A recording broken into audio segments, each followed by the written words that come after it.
మేషరాశి వారు మహాలయాల అమావాస్య సందర్భంగా స్వయం పాకంతో పాటు మనం ఆచరిస్తున్న విధి విధానాలతో పాటు ఎలాంటి కార్యక్రమాలు చేయడం వలన పితృదేవతల యొక్క ఆశీస్సులు కలిగి వారు అద్భుతమైన జీవితం పొందుతారో ఈ వీడియోలో సవివరంగా సంపూర్ణంగా తెలుసుకుందాం. మేషరాశిలో ఏ నక్షత్రాలు వస్తాయనగా అశ్విని నక్షత్రంలోని 1, 2, 3, 4 పాదాలు, భరణి నక్షత్రంలోని 1, 2, 3, 4 పాదాలు, కృతికా నక్షత్రంలో ఒక పాదం కలిపితే మేషరాశి అవడం జరుగుతుంది.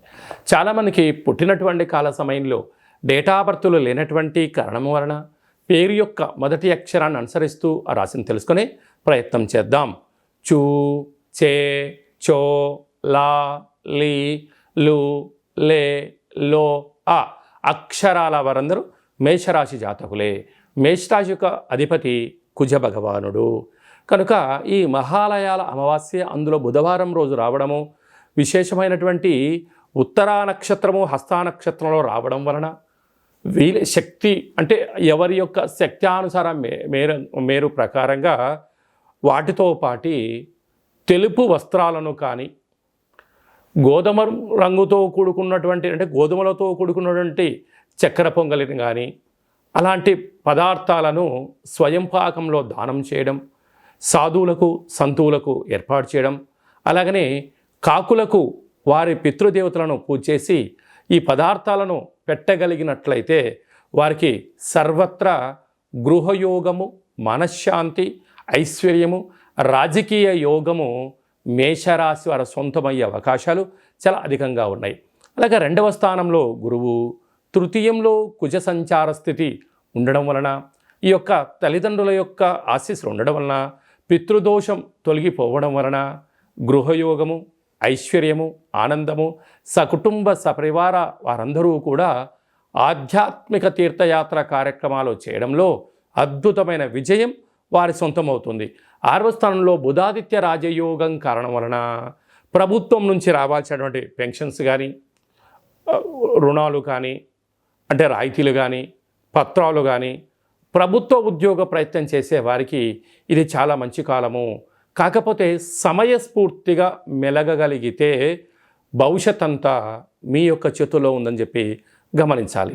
లాభస్థానంలో శని భగవానుడు సంచారము చేయడం వలన అన్నింటా విజయం, శుభం, గృహము, వాహనాలు, బంగారు ఆభరణాలు, క్రయ విక్రయాలు యోగదాయకం మీ సొంతమని చెప్పి గమనించాలి. వ్యయంలో రాహు సంచార స్థితి ఉండడం వలన విశేషమైనటువంటి కొందరు శత్రువులు పొంచి ఉన్నారు. బంధువులు కదా అని, మిత్రులు కదా, స్నేహితులు కదా అని చెప్పి అప్పులు తీసుకోవడం, ఇవ్వకపోగా మిమ్మల్ని పోలీస్ స్టేషన్లు, కోర్టు మెట్లెక్కించడం, సతాయించడం, బంధువుల చేత వెలయబడ్డ పరిస్థితి కూడా తీసుకొచ్చే పరిస్థితి ఉంటుంది.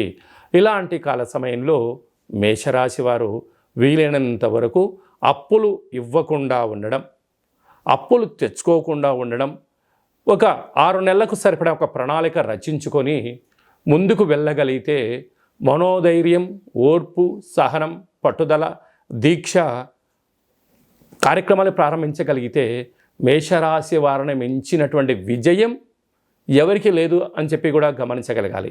ఇలాంటి కాల సమయంలో అంటే వ్యయంలో రాహు సంచార స్థితి ఉండడం వలన అధికమైన ఖర్చులు పొంచి ఉంటున్నాయి.